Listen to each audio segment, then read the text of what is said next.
안녕하세요. 사연 읽어주는 남녀입니다. 오늘도 와주셔서 감사합니다. 구독과 좋아요 부탁드리며 오늘의 사연 시작하겠습니다. 보통 결혼한 지 10년쯤 되면 부부 사이도 남녀가 아니라 가족이라고 하죠. 장모님 딸이랑 뜨거운 밤을 보내는 건 예의가 아니라는 친구도 있고 내 아이의 엄마를 어떻게 감히 안을 수 있냐고 하는 동료도 있지만 전 아닙니다. 제 아내는 설거지를 할 때면 혼자 흥얼흥얼 노래를 하면서 엉덩이로 살짝 리듬을 탑니다. 소파에 앉아 그걸 보고 있을 때면 정말 온몸에 힘이 들어갈 때가 한두 번이 아니고요. 제 생각에 우리 둘은 소궁합도 좋은 편입니다. 서로 사인도 잘 맞는 편이고 함께하면 늘 즐겁고요. 사실 이 모든 것은 저보다는 아내가 노력하고 잘해준 덕이 큽니다. 아내는 남편의 길을 세워줄 줄 아는 여자였고 칭찬과 격려가 많은 사람이라서 저는 밖에서 아무리 힘든 일이 있어도 아내만 보면 기운이 났습니다. 아무리 봐도 내 남편만한 사람이 없어. 무슨 소리야. 멋진 남자들이 얼마나 많은데. 당신 아직도 몰라? 겉으로 훤칠하고 멋있는 것 같아도 속으로 들어가면 다 거기서 거기야. 그런데 당신은 겉도 멋있지 속도 꽉 찼지. 내가 대체 무슨 복이 있어서 이런 신랑을 만났는지 몰라. 아유, 진짜 말 한마디도 어쩜 이렇게 이쁘게 하냐. 이리 와. 말 한마디에 천냥 빚을 갚는다면 아내는 그 천냥을 매일 밤 갚을 수 있는 여자였습니다. 네, 그랬습니다. 아내와의 잠자리는 매번 놀이동산의 새로운 놀이기구를 타는 것 같았죠. 저 몰래 어디서 이상한 영상을 보는 건가 의심한 적도 있었죠. 그래서 아내가 쓰는 컴퓨터를 뒤져본 적도 있고 핸드폰 내역도 한동안은 몰래 봤습니다. 그런데 아내가 검색한 것이라고는 저한테 해줬던 보양식들의 레시피 아니면 아이들 교육에 관한 것뿐이더라고요. 잠깐이나마 의심한 제 스스로가 너무 쓰레기 같아서 한동안 자책을 한 다음부터 전 아내를 완전히 믿었습니다. 아내가 검색한 그 많은 보양식은 모두 제가 먹은 것들이고 아이들 교육도 최대한 알뜰하지만 신경 기울여 챙길 수 있는 방법들을 찾은 흔적이 있었거든요. 하긴 그렇게 고민을 하고 알아보지 않았다면 이 입시 치열한 대한민국에서 일찍부터 전인 교육을 위주로 하는 대안학교를 선택할 수는 없었겠죠. 아이들 학교 문제도 처음에는 좀 반대했었는데 점점 생기발랄해지고 자기가 원하는 것을 잘 찾아가는 아이들을 보며 전 아내를 전적으로 신뢰하게 되었습니다. 야, 너 그러다 죽어. 내가 안 그래도 지난번 만났을 때 그 얘기 했거든? 귀등으로도 안 듣더라. 죽기야 죽지. 좋아 죽지. 아이씨, 부러운 새끼 진짜. 아니, 그게 복인 거냐? 아님 코끼인 거냐? 뭐래, 복이지. 대단하다. 말로만 듣던 정여광이 내 친구였네, 내 친구였어. 안 그래도 얼마 전에 검사 받았어. 아직 결과는 안 나왔는데 와이프랑 더 오래오래 즐기우려면 내 상태가 어떤지 좀 체크해봐야 할 것 같아서. 너도 참 지극정성이다. 대단해. 술 한잔하러 만난 친구들과 이런저런 얘기를 하다 보면 어쩌다 부부관계에 대한 얘기가 나오곤 하지 않습니까? 그럴 때마다 전 어깨에 잔뜩 뽕이 들어간 것처럼 으쓱해집니다. 다들 의무방어전이네, 명절 이벤트네 할 때 저희 부부는 꽤 왕성하게 사랑을 나누고 있었으니까요. 야, 그 재수씨 혹시... 에이, 아니다. 뭐가 아니야. 아니, 에이, 혹시 다른 사람 만나고 그런 거 아니냐고. 야, 내가 지금까지 입이 닳게 우리 부부 사이 좋다고 말한 거는 다 귀등으로 들었냐? 그게 아니고, 사실 얼마 전에 나 회사 동료 중 하나가 진짜 금실이 좋았거든. 너희 부부보다 더 했으면 더 했지. 덜하지 않았단 말이지.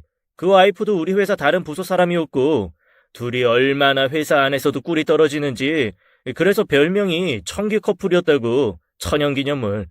그런데 갑자기 남편 얼굴이 폭삭 내려왔더니, 어느 날 사표를 훅 내고 바로 짐 싸서 나가버리는 거야. 그 와이프도 다른 회사로 이직했다는 얘기 들리고, 야, 알고 보니까 그 와이프가 자기 부서 남자 동료랑 엄청 오랜 내연 관계였다 하더라고.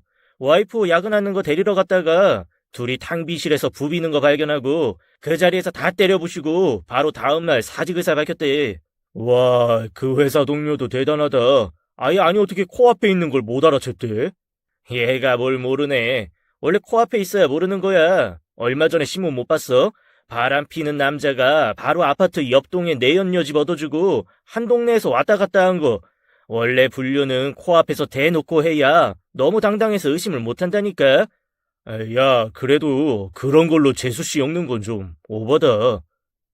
술이 좀 들어간 친구의 말이라 그냥 무시하려 했는데 화가 올라오는 건 어쩔 수 없었습니다. 내 행복을 질투하는 건가 싶고 대체 우리 부부를 어떻게 바뀔래 그런 데다 갖다 붙이는 건지 부하가 치밀더군요. 야, 그걸 말이라고 해? 솔직히 나도 혹시 와이프가 딴짓하나 뭐 이렇게 서로 좋은 게 정상인가? 그런 생각한 적 있었어. 있었어. 그래서 내가 폰도 훔쳐보고 노트북도 훔쳐보고 다 했거든. 그때 알았다 내가. 아, 나란 놈이 쓰레기구나. 남편 보양식 검색이나 하고 애들 교육이나 검색하면서 나를 어떻게 하면 행복하게 해줄까 고민하는 여자. 내가 그런 여자나 의심하는 개쓰레기구나. 내 결론은 그거였다고. 너 다시 한번 나한테 그딴 소리 하려면 만나지 마. 안 만나. 이 친구 새끼가 할 말이 있고 안 할 말이 있지. 친구한테 와르르 쏟아냈고 벌떡 일어나 술집을 나왔습니다. 꽤 쌀쌀한 바람이 부는데도 분이 안 풀려서 등에 땀이 흥건하더라고요. 아내랑 저는 소개팅으로 만났습니다.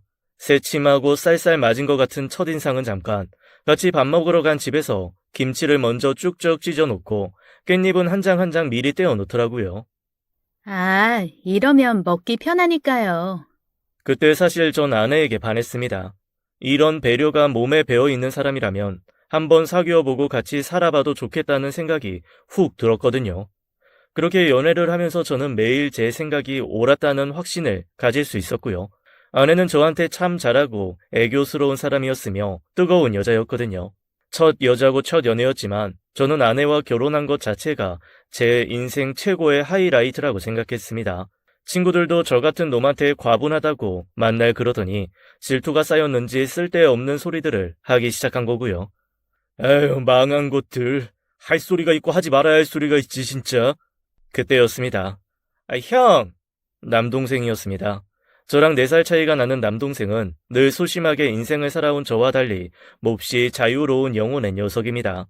확실하게 말은 안 하지만 대학교 때는 여자랑 동거를 하기도 한 것 같고 그 이후에도 계속 여자친구가 없었던 적이 없었던 것 같은데 결혼 얘기는 한 번도 하지 않더라고요.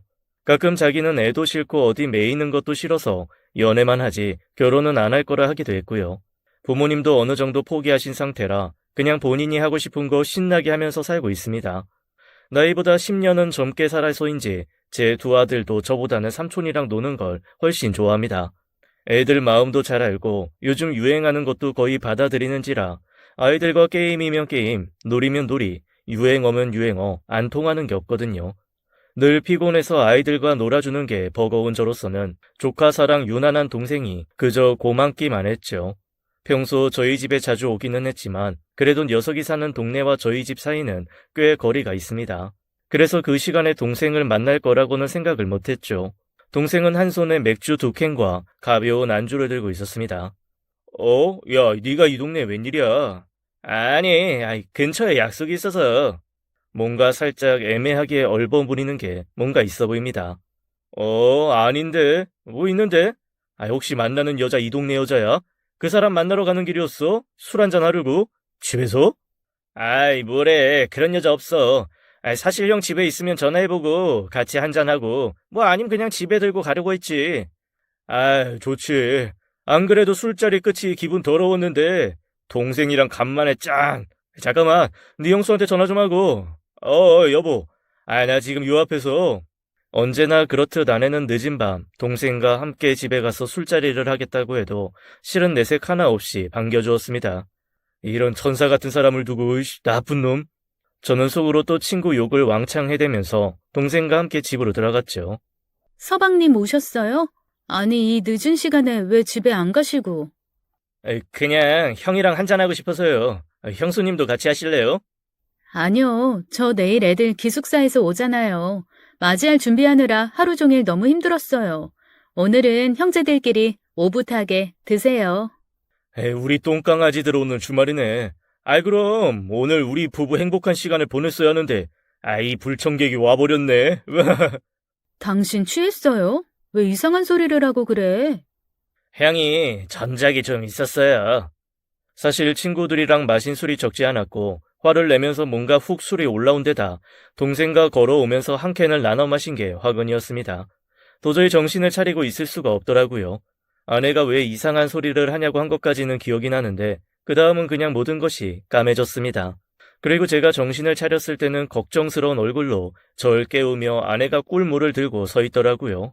아이, 뭐야. 어떻게 된 거야? 어제 당신 주사 엄청 심했어. 도련님이랑 나랑 이 방으로 당신 옮기고 벗기고 대충 닦아서 잠옷 입히고. 아우, 나 너무 힘들었어. 그럼 걘 언제 갔어? 너무 서운해하길래 내가 할 수 없이 술 조금 같이 먹어주고 바로 갔어. 한 1시간 정도 있었나? 으이그, 그중 30분은 자기 형 뒤치다꺼리 했다. 거의 중노동하고 맥주 한 잔 딱 때리고 가는 느낌이었다고. 아, 미안하네. 걔도 어제 뭔가 술이 땡겨서 맥주 사들고 오는 길이었던 것 같았는데. 일단 일어나. 애들 데리러 가야지. 애들 꼭 기숙학교 계속 다녀하나? 학비도 많이 들고 아직 어린데. 아니, 나 좀 보고 싶고 그런데. 애들이 좋다잖아. 공부도 잘 되고 거기 선생님들도 좋고. 그리고 나는 이렇게 우리 서방님이랑 꽁냥거리면서 둘이 있으니까 너무 좋은데? 아, 맞다. 안 그래도 도련님이 애들 보고 싶다고 내일 오신대. 걔도 참, 지는 애가 싫다고 하는데 내가 볼 때는 애들 좋아해. 빨리 장가 가서 애 낳고 살면 좋을 텐데. 알아서 하겠지. 그렇긴 하겠지만 뭐 사귀는 사람도 없는지 한번 물어나 봐야겠어. 야, 안 그래도 어제 좀 이상하긴 했는데 얼버무리기는 했지만 만나는 여자가 있는 것 같기도 했고, 아니면 우리 회사에도 괜찮은 여직원들이 좀 있는데 이 소개를. 아우, 그런 쓸데없는 짓 좀 하지 마. 아이, 갑자기 왜 이렇게 화를 내? 아니, 한길 사람 속 모르는 건데 동생이랑 동료랑 잘 되면 몰라도 안 되면 당신이 가운데서 얼마나 힘들어? 그런 일은 아예 시작을 안 하는 게 나아. 절대 하지 마. 절대. 듣고 보니 옳은 말이더라고요. 역시 아내가 내 생각을 정말 많이 해주구나 싶어서 또 가슴이 두근거렸습니다. 아, 역시 당신밖에 없다. 잠깐 이리 와. 애들이 학교에서 좀 기다리면 되지. 우리 한번 하고 가자. 어? 아우, 진짜 왜 이래. 말로는 퉁박을 주면서도 아내는 슬그머니 제 손에 이끌려 침대로 와 누웠습니다. 제가 원할 때면 한 번도 거절 없이 제 사랑을 받아주는 아내가 얼마나 고맙고 사랑스럽던지. 숙취 때문에 힘들긴 했지만 최선을 다해서 사랑을 나눴죠. 학교에서 온 애들은 일주일 만에 온 집인데도 가방만 놓고 쏜살같이 나가버렸습니다. 친구들을 만나야 한다며 저녁 먹기 전에 들어온다 하더라고요. 차라리 그게 너무 고맙지 뭡니까? 아침에 힘도 쓰고 어제 숙취도 안 풀린 상태라 너무 힘들었거든요. 그런데 그때 동생에게 전화가 왔습니다. 아, 형, 우리 조카들 왔어? 내일 데리고 놀이공원에 다녀올까 하는데 형 괜찮아? 아, 놀이공원? 아, 형 힘들면 그냥 내가 형수랑 애들 데리고 갈게. 순간 어찌나 동생이 고맙던지 안 그래도 혼자 집에서 좀 쉬고 싶은 참이었거든요. 아, 그래 줄래? 근데 애들이 서운해하지 않을까? 다 컸어. 뭘 서운해. 나도 그냥 보호자로 가는 거지. 걔네 놀 때 끼어들고 그러지도 못해. 고맙다, 야. 안 그래도 내가 할 게 좀 있었는데. 그래, 형. 형수한테도 내가 그냥 직접 말할게. 뭐 준비할지 형수한테 물어보는 게 빠르니까. 형이 가운데서 전하는 것보다. 아이, 고마워. 사실 동생이 가준다고 해서 제가 얼마나 고마웠는지 모릅니다. 아내는 어디 다른 데 나가는 것도 하지 않고 오전에 문화센터에서 도자기에 그림 그리는 것만 잠깐 배우고 들어옵니다. 저는 아침 8시쯤 나가서 일주일에 절반 이상 저녁을 먹고 들어오고 나머지는 집에 들어와 늦은 저녁을 간단하게 먹고요. 아무래도 건설 현장을 자주 가야 하고 회사에서 서류 업무도 봐야 하는 일을 하다 보니 현장과 사무실을 왔다 갔다 하다 보면 하루가 어떻게 가는지도 모르는 게 사실입니다. 자칫 가정에 소홀하다고 외롭다고 투정할 만도 하건만 아내는 한 번도 제게 그런 티를 낸 적이 없었습니다. 가끔 집안일을 심하게 한지 제가 돌아와도 알아채지 못할 만큼 골아 떨어져 있는 날이 있긴 하지만 그런 날은 더욱 제게 미안해하며 잘해주고 최고의 잠자리를 선물해주곤 했죠. 그런 아내에게 프로포즈에서부터 생일이며 각종 기념일 이벤트를 한 번도 변변찮게 해준 적 없다는 게 늘 마음에 걸려서 이번 결혼 10주년에는 꼭 멋지게 서프라이즈를 해주고 싶었습니다. 처음에는 호텔, 레스토랑 이런 데를 알아봤는데 아무래도 나이가 있다 보니 좀 민망하기도 하고 평소 안 다닌 곳으로 오라 하면 아내가 금방 눈치챌 것 같기도 해서 정말 서프라이즈 같은 서프라이즈를 고민하고 있었거든요. 일단 내 계획 없이 결혼 기념일인 월요일에 덜컥 휴가를 내놨는데 집에 계속 같이 붙어 있다 보니 꽃다발 하나를 사다가 숨겨놓을 짬이 안 나더라고요.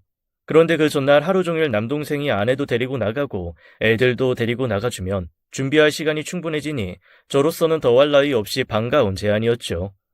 자, 일단 꽃을 사고 지난번에 백화점 갔다가 뭐가 예쁘다고 했는데 그게 어디였더라? 제 계획은 이랬습니다. 여느 날처럼 출근을 했다가 아내가 문화센터에서 들어오기 전에 집으로 다시 오는 거죠. 아내가 12시 반쯤 오니까 저는 12시쯤 들어와서 방 안 장롱 안에 숨어 있는 겁니다. 그러다 짜잔 나타나고 선물 주면 아내가 좋아하겠죠. 그렇게 서프라이즈 성공 후 진하게 격렬한 사랑을 나누는 것, 그게 제 계획이었죠. 이 계획을 성공시키기 위해서는 우선 지난번에 아내가 들었다 놨다 했던 귀걸이가 있는 브랜드를 기억해야 했습니다. 브랜드 이름은 모르지만 대충 위치는 기억하고 귀걸이 모양도 기억하니 살 수 있을 거라는 생각에 꼼꼼히 동선을 짰습니다. 다음날 아내와 남동생이 애들을 데리고 놀이공원으로 출발한 후 전 슬슬 백화점으로 갔습니다. 그리고 기억을 더듬어 그 매장을 찾아갔죠. 저 귀걸이 하나 사려고 하는데요. 그게 약간 하트 모양의 아래 뭐가 좀 달렸고 하트 가운데는 빨간 보석 같은 게 하나 박혀있는 그런 모양이었는데. 어머, 어쩌죠? 고객님, 그거 딱 재고 하나 남아있었는데 어제 어떤 분이 사가셨어요. 오래된 여자친구 선물하신다고 가져가셨는데. 그래요? 할 수 없죠. 그럼 그 비슷한 거라도 뭐 없나요? 조금 더 비싸기는 한데 비슷한 하트라인으로 나온 귀걸이가 있어요. 이건 어떠세요? 점원이 보여준 건 아내가 봤던 것보다 더 화려하고 크기도 컸습니다. 하지만 연애와 결혼 합치면 13년이 넘는데 새삼 아내에 대해 아는 게 없다는 생각이 들더군요. 그 귀걸이를 아내가 좋아할지 아닐지 확신이 안 섰습니다. 결국 귀걸이는 사지도 못하고 돌아오는 게 아내에 대해 내가 아는 게 없다는 것을 꽃집에서 한 번 더 깨달았습니다. 아유, 로맨틱하셔라. 그래, 아내분이 어떤 꽃 좋아하세요? 네? 꽃이면 다 좋아하지 않나요? 아우, 아니에요. 요즘 여자들은 꽃 취향도 확실해요. 장미라고 다 좋아하지 않어. 장미 싫고 튤립만 좋아하는 사람도 있고, 꽃보다는 풀이랑 나무가 더 많은 초록초록한 거 좋아하는 사람도 있고. 그러면 진짜 모르겠는데. 그냥 일반적으로 3, 40대 여자들이 좋아할 그런 걸로 해주세요. 알았어요, 그럼. 내가 알아서 해볼게요. 그렇게 꽃집 주인 아줌마가 알아서 해준 꽃다발은 애매하게 화려하고 애매하게 촌스러웠습니다. 온갖 컬러의 장미와 이름도 모르는 꽃들이 섞여서 세상에 있는 모든 컬러가 다 모인 것 같은 느낌이었죠. 뒤이어 미리 예약한 꽃다발을 찾으러 왔다며 들어온 남자가 들고 간 세련된 꽃다발과는 차이가 심하게 느껴질 정도였습니다. 저 꽃다발은 얼마예요? 가격은 똑같아요. 왜요? 저게 마음에 들어요? 네, 저걸 아내가 더 좋아할 것 같은데. 근데 저건 지금 못해요. 저건 저분이 자기 아내가 좋아하는 꽃 딱 집어 말해줘서 일부러 내가 꽃시장에서 바잉해온 거거든. 더 이상 꽃이 없어요. 네, 알겠습니다. 뭐 이것도 예쁘네요. 살짝 찜찜한 채로 꽃다발을 들고 집으로 돌아왔습니다. 어떻게든 아내가 못 보게 장롱 안쪽 잘 열지 않는 곳에 꽃다발을 잘 숨겨두었죠. 뭔가 이벤트를 시작하기도 전에 망할 것 같다는 불안감이 엄습해왔지만 애써 마음을 다잡았습니다. 그렇게 저녁이 되었고 아내는 전에 없이 밝은 얼굴을 하고 집으로 돌아왔습니다. 아유, 혼자 있으면서 뭐 좀 먹었어요? 냉장고에 다 있긴 했는데. 먹었어. 거의 잤지 뭐. 애들은 좋아했어? 아빠 완전 재밌었어. 와, 삼촌 짱이야. 못하는 놀이기구가 없어. 맞아. 우리가 타고 내려오니까 줄 서 있는 애들 중 하나가 쟤네 아빠는 저런 것도 같이 타주는데 왜 아빠는 안 타냐고 막 짜증내더라고. 아빠 아닌데 삼촌인데. 야, 다들 그냥 아빠 엄마의 아들 둘이라고 생각하지 누가 삼촌이라고 생각하겠냐? 아들 말을 듣는데 살짝 마음이 찌르르 했습니다.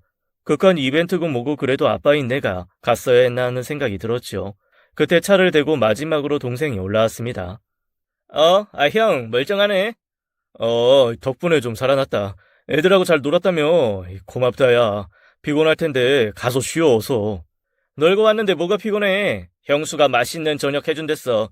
나 그거 먹고 갈 거야. 어이, 브라더스. 삼촌이랑 놀이공원의 여운을 즐기기 위해 게임 한 판 어때? 아니, 저랑 4살밖에 차이가 안 나는데 체력은 10년쯤 차이가 나는 것 같더라고요.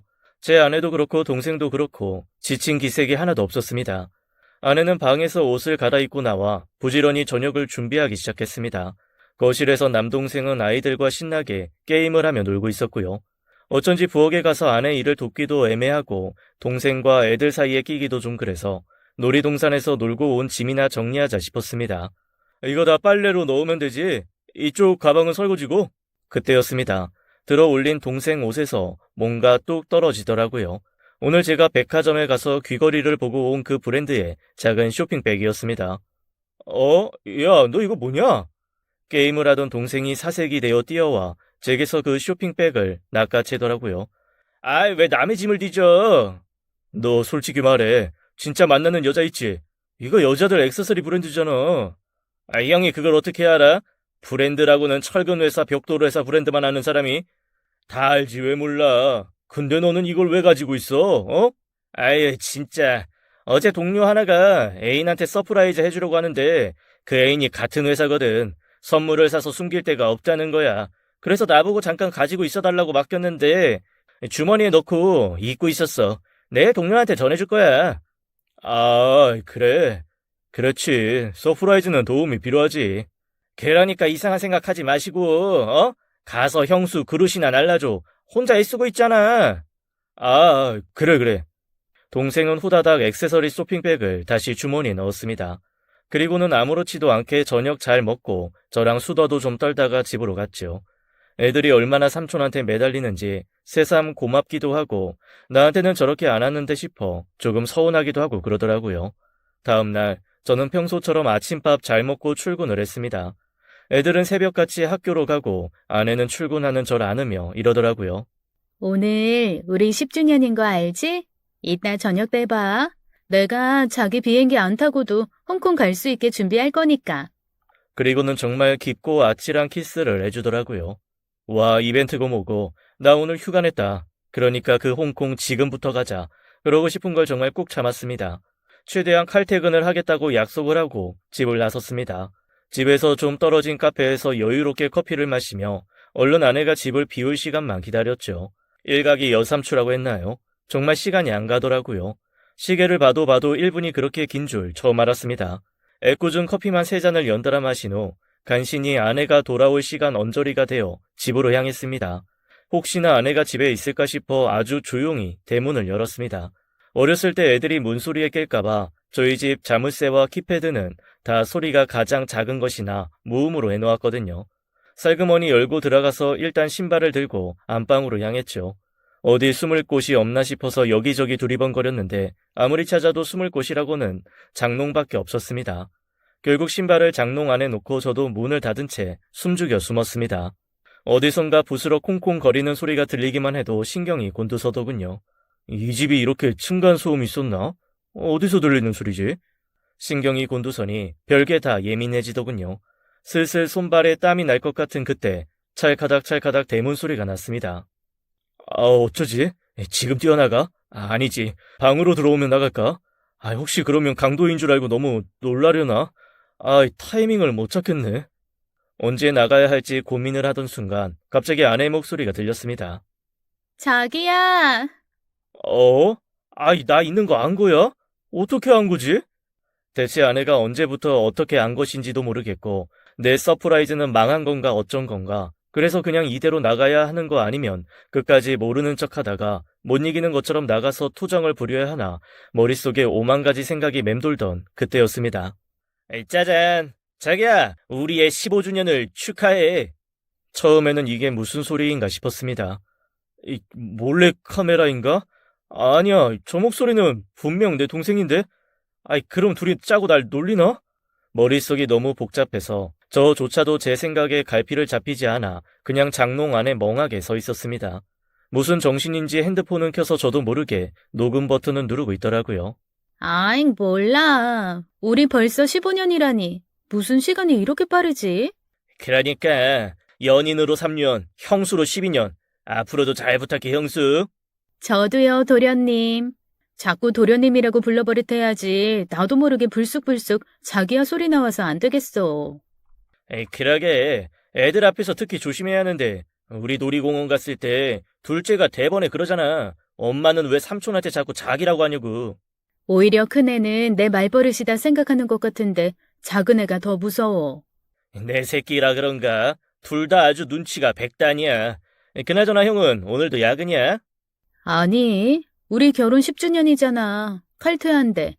자기 4시 전에는 나가야 돼. 나도 샤워하고 몸 정리 좀 해야 또 남편 오면. 바쁘네 우리 자기. 하루 2탕 뛰려면 체력이 든든해야 할 텐데 어디 내가 묘약을 좀 줘볼까? 대체 내가 지금 뭘 듣고 있는 건지 알 수가 없었습니다. 동생과 아내는 아무리 봐도 뜨거운 연인의 모습 그 자체였습니다. 지금 뛰어나가 이 둘의 머리채를 잡아야 하나 어쩌나 고민이 깊었지만 도저히 발이 떨어지지 않더라고요. 아니 왜 하필 이런 상황에서 저는 5만 가지 현실적인 것들이 떠오르는 걸까요? 제일 먼저 생각난 건 애들이었습니다. 우리 애들 어떡하지라는 생각에서 부모님은 어쩌지라는 생각으로 다시 회사 휴가를 더 내야 하나 아니면 나가야 하나라는 고민, 거기에 친구들한테 이런 말을 해야 하나 말아야 하는 생각까지 너무나 많은 상황들이 머릿속에서 운동회를 하듯 쉴 새 없이 왔다 갔다 했습니다. 밖에서 들리는 소리도 귀를 막고 싶게 듣고 싶지 않았지만 제 머릿속 소리가 더 시끄러워 미칠 지경이었죠. 뭔가 마구 비명이라도 지르고 손에 쥔 걸 휘두르며 때려 부술 거라도 있으면 머릿속도 귀도 좀 조용해질 것 같았지만 현실은 아수라장이었습니다. 게다가 몸을 섞으면서 한순간도 쉬지 않고 떠드는 두 사람 때문에 제가 굳이 알고 싶지 않은, 그동안 몰랐던 것을 많이 알게 되었죠. 제가 이벤트를 준비하면서 아내에 대해 모르는 것이 너무 많아 좀 자책했던 것들을 동생은 정말 속속들이 알고 있더군요. 마치 제가 여기 숨어 있는 걸 알고 일부러 들으라는 듯 떠드는 게 아닐까 싶을 정도로 동생이 하는 말들은 제 폐부를 찔러왔습니다. 분명 내 잘못은 없는데 그냥 제가 잘못해서 혼나고 벌받는 느낌이라고 할까요? 귀걸이는 마음에 들어? 아이씨, 몰래 화장대에 놓고 가려 했는데 형이 하필 그게 뭐냐고 하는 바람에 되게 쫄았네. 그 사람 그 귀걸이가 어떤 건지도 몰라. 내가 하고 다니면 어디 중고마켓에서 샀나 보다 하고 넘어갈 인간이야. 자기야, 그거 하나 남은 거 내가 개탄 거야. 어때? 나밖에 없지?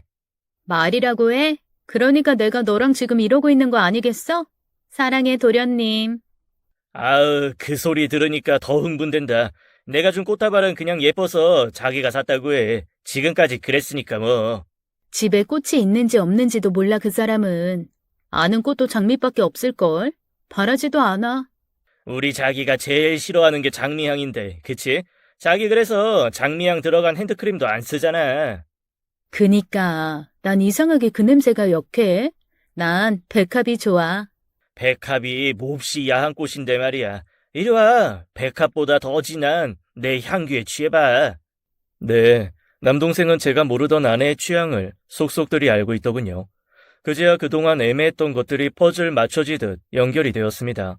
보통 시동생이 와서 집에 뭉개고 있으면 싫은 내색을 한다던데 아내는 제 동생이 온다고 하면 혼자 사는 사람 제대로 뭐라도 먹여야 한다며 늦은 저녁에도 벌떡 일어나 장을 봐오곤 했습니다. 그리고 굳이 자고 가라고 잡기도 했고요. 신혼 초에는 작은 방에서 동생의 속옷을 발견한 적도 있었습니다. 그때 동생에게 한마디 했더니 우리 집에서 잔날 샤워하고 잊은 것 같다 하더라고요. 당시에는 워낙 자고 가는 날이 잦아서 그럴 수 있다 생각했죠. 그런데 지금 생각해보니 그게 아니었습니다. 제가 출근할 때 늘 동생은 방에서 자고 있었습니다. 저보다 출근 시간이 늦었거든요. 제가 출근하고 나면 둘이 농밀한 시간을 즐겼겠지요. 왜 아내가 학교에 적응 잘하는 것 같았던 애들을 굳이 기숙사가 있는 대안학교로 보냈는지도 이제야 이해가 되었습니다. 저도 없고 아이들도 없는 집, 두 사람이 뭘 해도 괜찮은 자유로운 공간이었겠죠. 왜 제가 퇴근했을 때 형 보고 싶어 왔다며 오히려 자기가 먼저 집에서 절 맞이할 수 있었는지, 동생이 집에 왔다 간 날 혹은 그 다음 날이면 아내가 저와의 사랑에서 더욱 적극적이었는지, 가끔 아내가 제가 올 때까지 너무도 피곤한 모습으로 쓰러져 자고 있었는지 모든 것이 다 꿰어 맞춰지는 순간이었습니다. 하지만 두 사람이 오랜 연인이고 저를 속였다는 것보다 저를 더 충격에 빠뜨린 건 남동생의 이 말이었습니다. 내 새끼라 그런가? 둘 다 아주 눈치가 백단이야. 저는 이 말만은 믿을 수가 없었습니다. 너무 예쁘고 사랑스러우면 그냥 내 새끼라고 하잖아. 그런 의미겠지. 우리 부장님도 집에서 키우는 개한테 내 새끼 하던데. 아내의 모습을 부정하고 싶은 것보다 남동생의 그 말이 더 제 마음을 흔들었습니다. 지옥도 그런 지옥이 없는 시간을 장롱 속에서 홀로 보내고 있는데 두 사람은 하하호호 아주 꿀이 떨어지더군요. 나 그냥 이혼하고 자기랑 살까? 큰일 날 소리 한다. 우리 형 체력도 약하지만 정신은 더 약해. 아마 이 사실 알면 심장마비로 쓰러질걸. 며칠 전에도 봐. 술 몇 잔에 해롱해롱. 뭐 덕분에 나야 스릴 넘쳤지만. 얼마나 놀랐는 줄 알아? 친구들이랑 술 먹는다고 그래서 그참에 부른 건데 둘이 같이 들어와서. 말했잖아. 요 앞에서 만난 거라고. 근데 그때 내가 안 만났음 우리 바로 들켰다. 그러게. 그냥 그때 너랑 헤어지고 홧김에 아무 놈이나 만나는 게 아니었는데. 그래도 우리가 인연은 인연이야. 이렇게 또 만나고. 그런가? 하긴 나도 동생이라고 소개시켜준다 그랬는데 너 나오는 거 보고 머리에서 종이 다 울리긴 했어. 그날부터지. 우리 다시 만난 거. 그렇지. 시간 되게 빠르다. 그러게. 시간은 참 빨라. 우리 더 나이 들면 그냥 너도 우리 집 와서 살아. 혼자 살기 심심하다고 형한테 방 하나 달라 그러고. 좀 넓은 집 이사 가서 그렇게 셋이 살면 좋지 않을까? 아이고, 누구 좋으라고? 난 지금이 딱 좋아. 뭐 책임도 없고 부담 없고 즐기고. 와, 진짜 이기적이다. 지금 내 앞에서 그 말이 나오니? 아하, 우리 형수님 왜 이러실까? 우리는 이미 그러기로 합의를 본 사이야. 딱 적당히 알맞게 욕심 없이. 오케이? 으이그, 알았다, 알았어. 하여간 미꾸라지처럼 빠져나가는 데는 선수야. 아무리 생각해도 밖에 저 여자는 제가 알던 제 아내가 아니었습니다. 아니 사람이 어떻게 달라도 저렇게 다를 수 있을까요? 아내를 누가 잡아먹고 껍데기로 탈을 만들어 쓴 것 같았습니다. 어머, 내시다. 빨리 씻고 가. 나도 정리하고 청소도 해야 해. 아이 씻긴 그냥 간다. 나도 여운이라는 건 있어야지. 넌 저녁 타임 적당히 즐기고 나도 질투라는 걸 좀 할 수도 있거든. 웃기지 마. 네가 무슨 질투를 하냐? 나도 쿨해. 완전 쿨하다고. 하나도 안 아쉽거든? 에이 삐졌네. 그러지 말고 화 푸셔. 오늘 형수 기념일인데 화내고 그러면 안 좋잖아. 오케이? 간다. 내일은 내가 나오기 좀 어렵고 모레 오전에 봐. 알았어. 근데 어디서 도자기라도 좀 사오긴 해야 할 것 같아. 문화센터에 도자기 배우러 다닌다고 했는데 집에 내가 만든 도자기가 하나도 없으면 좀 이상하지 않아? 그러게 왜 허구 많은 프로그램 중에 도자기야. 아니, 문화센터 수업 중에 일주일에 한 번 제일 길게 하는 수업이 그거더라고. 그거 일주일에 세 타임 듣는다고 뻥쳤단 말이야. 그래야 세 번은 나갈 수 있으니까. 알았어. 대충 내가 2천이나 여주에서 한두 개 사다 줄게. 아이 그리고 모텔 바꾸려고 최근에 다녔던 데는 냉장고에 주스가 없어. 작년에 다니던 거기가 좋았는데 리모델링 아직 안 끝났나? 아이 뭐 여튼 연락할게요 형수. 오늘 좋은 시간 보내십시오. 네, 도련님. 와주셔서 감사했어요. 덕분에 온몸에 독소가 싹 빠진 듯 몸이 가뿐하네요. 그랬습니다. 아내는 문화센터에 매일 다니고 있던 게 아니었습니다. 제 동생 회사 근처 모텔에서 점심시간마다 동생과 만났던 거죠. 그래놓고 뻔뻔하게 매일 문화센터를 다니는 척을 했던 겁니다. 동생이 나간 후 아내는 콧노래를 부르며 집안 청소를 시작했습니다. 동생과 함께 먹던 음식을 갓한 음식인 양 다시 담아 정리하고 동생과 뒹굴던 소파의 커버를 싹 벗겨서 빨더군요. 왜 그렇게 소파 커버를 자주 빨고 말렸는지 그제 알았습니다. 그전에는 아내가 깨끗하고 깔끔해서 그러는 줄 알고 내 아내 참 부지런하고 야무지다고 생각했는데 실상은 질펀하게 놓은 흔적을 치우는 거였더라고요. 머리가 너무 아팠습니다. 장롱 안에 공기가 부족한 것인지 아니면 너무 엄청난 이야기들이 몰려 들어와서인지 혹은 어느 순간부터 움켜진 채 반쯤 망가진 꽃다발에서 짙 이겨진 장미 꽃향이 지독해서인지 아니면 셋 다 합쳐진 이유인지 알 수 없었죠. 속옷만 입고 혼자 흥얼거리며 청소를 하던 아내는 한 손에 반쯤 뭉개진 꽃다발을 들고 또 다른 손에는 신발을 든 채 좀비처럼 침실 방에서 걸어 나오는 저를 보고 마치 귀신을 본 것처럼 놀라서 주저앉았습니다. 여보, 당신이 왜 거기서 나와요? 툭 아내의 손에서 청소기가 떨어지는 그 소리가 제 이성의 마지막 끈을 끊어내는 소리처럼 들렸습니다. 그리고 그 뒤는 자세하게 생각도 안 납니다. 제가 흥분해서 아내에게 달려들었고 속옷 차림의 아내가 온 집안을 뛰어다니며 소리를 지르는 장면만 필름처럼 스치는 정도지요.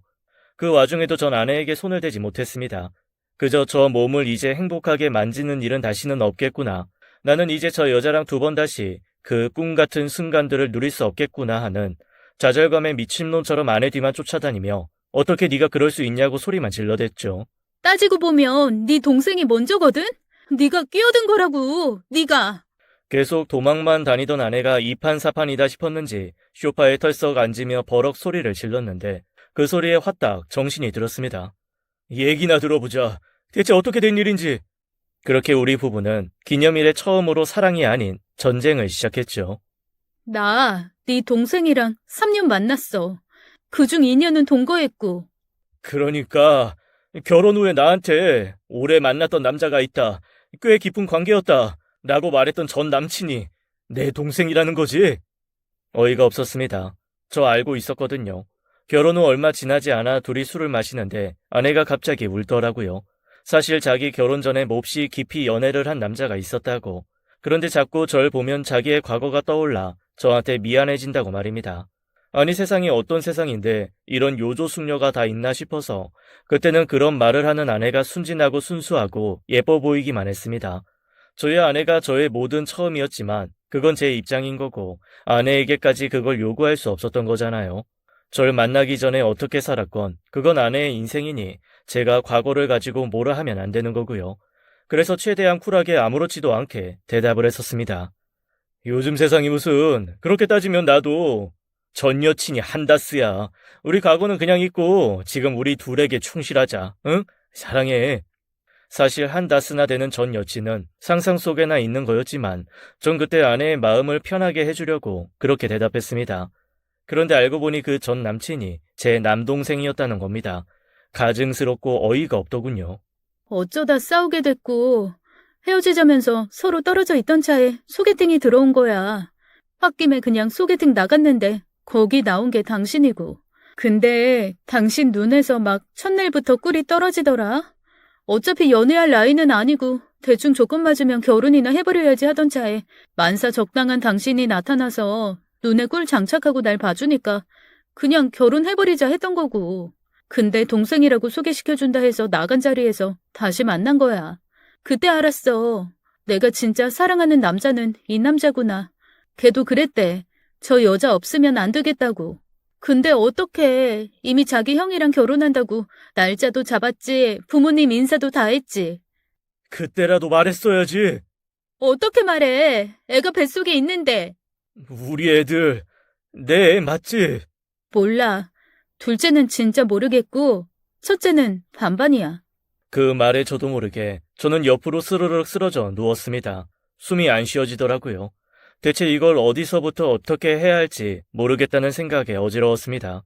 잔뜩 엉킨 실타래가 산더미처럼 쌓여 있는데 그걸 풀어낼 끄트머리조차 못 찾고 있는 막막한 느낌에 눈물도 안 나오더라고요. 일단 정확한 건 한순간도 저 여자랑 같은 집에 있고 싶지 않다는 거였습니다. 말없이 가벼운 짐을 챙겨서 나오는데 와, 잡지도 않더라고요. 참 외롭고 너무 허망했습니다. 그동안 친구들이며 지인에게 자랑했던 제 자신이 부끄러운 마음도 밀려오고 대체 앞으로 어떻게 살아야 하는지도 막막했습니다. 일단 회사에는 며칠 더 휴가를 쓰겠다고 연락하고 우선 가까운 모텔로 갔습니다.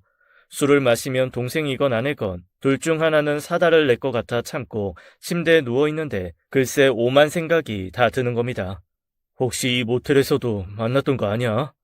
그러다 보니 장롱 속에서 봤던 장면이 하나하나 되새겨지고 모텔 안에 있을 수가 없더라고요. 결국 참지 못하고 벌떡 일어나 정처 없이 걸었습니다. 그런데 왜 걷다 보니 다시 집 앞인 건지 더 들을 말도 할 말도 없긴 했지만 그래도 10년을 같이 산 세월도 있고 애들도 있는데 뭐라도 해결을 하려면 다시 아내를 만나야겠다는 생각이 들었습니다. 그래, 아까는 제대로 된 대화를 못한 거잖아. 일단 들어가서 그렇게 집으로 들어가려는데 우체통에 꽂혀있는 우편물이 보였습니다. 아, 얼마 전에 의뢰했던 비뇨기과 검진서더라고요.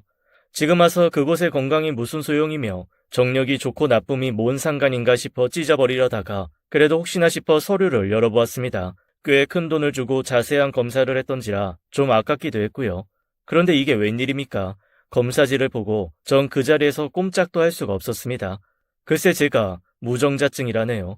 정관도 희미하고 정낭도 작고 어쩌고 그렇게 쓰여 있었는데 정확한 건 제가 아이를 낳을 수 없다는 거였습니다. 그래도 아닐 거라는 아내가 반반이라고 했던 그 말에 신랄 같은 희망을 걸고 있었는데 그것마저 무너져 버리자 앞이 캄캄하고 암담하더라고요. 이제는 진짜 끝이겠구나 싶어 그렇다면 개선을 위한 대화가 아닌 끝을 위한 싸움을 시작해야겠다는 생각이 들었죠. 마음을 다잡고 집을 올라갔습니다.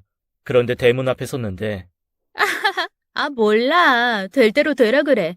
어쩌겠어? 그래도 내 재산 반은 줘야 하는데. 차라리 잘 됐지 뭐. 애들은 그냥 기숙학교 졸업하고 유학 보내고 양육비 받아서 그걸로 유학비 되면 되겠네. 아이 근데 뭐하러 반반이다 뭐다 그런 얘기를 하냐 너도. 그냥 자기 자식 이런이 사면 되는데. 나도 몰라. 그런데 뭐 첫째도 그렇고 둘째도 그렇고 사실 너인지 그 사람인지 좀 헷갈리는 건 사실이야. 내 애들이야. 뭐? 나 몇 년 전에 걔네 유전자 검사했어.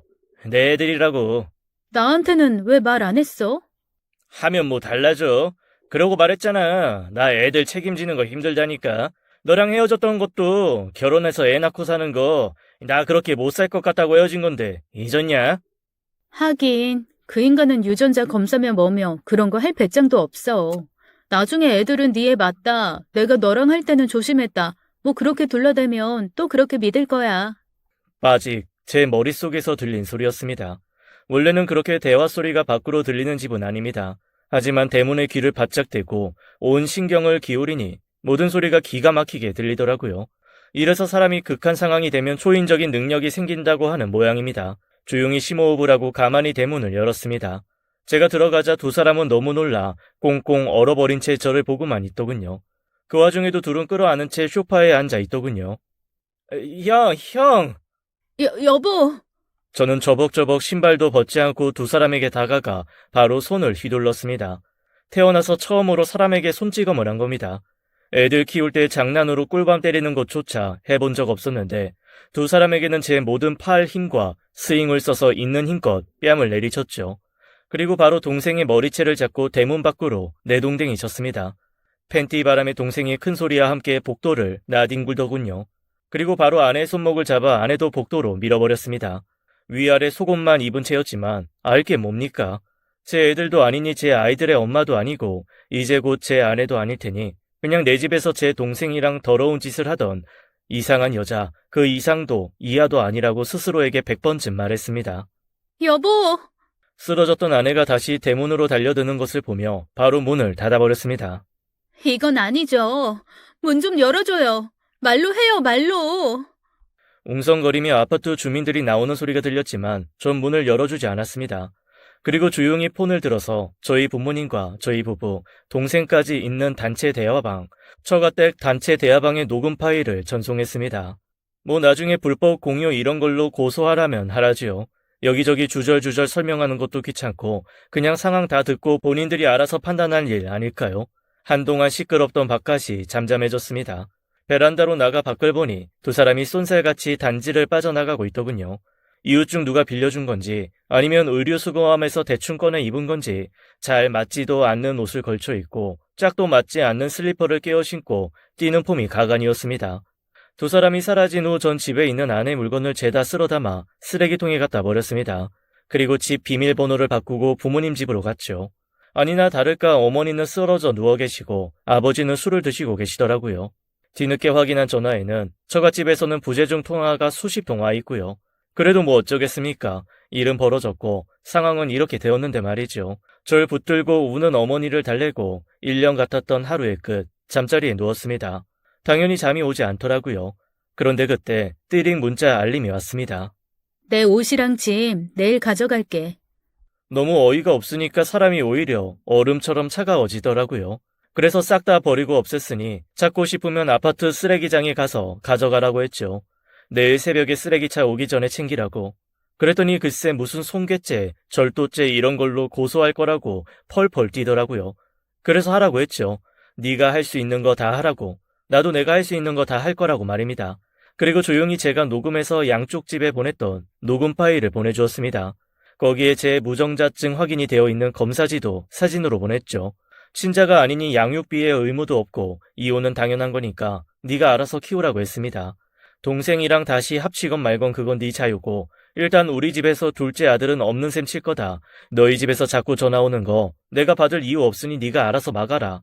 이 파일은 네 부모한테도 보냈으니 거짓말 생각하지 말라고 했죠. 그랬더니 아무 대답도 없더라고요. 아마 동생 놈이랑 논의하건 싸우건 하고 있겠죠. 이게 너무 큰 일을 겪으면 약간 사람이 좀비처럼 되더군요. 다음날 저는 변호사를 찾아갔고 부동산을 집에 내놓았습니다. 이미 동네에는 소문이 쫙 나서 이웃분들이 어찌나 절 짠하게 보시던지요. 그 와중에 경비 아저씨가 슬그머니 오셔서 한마디 하시더라고요. 근데 어제 그쪽이 죄다가 따버린 거 한밤중에 애기 엄마가 와서 싹 다시 들고 갔어.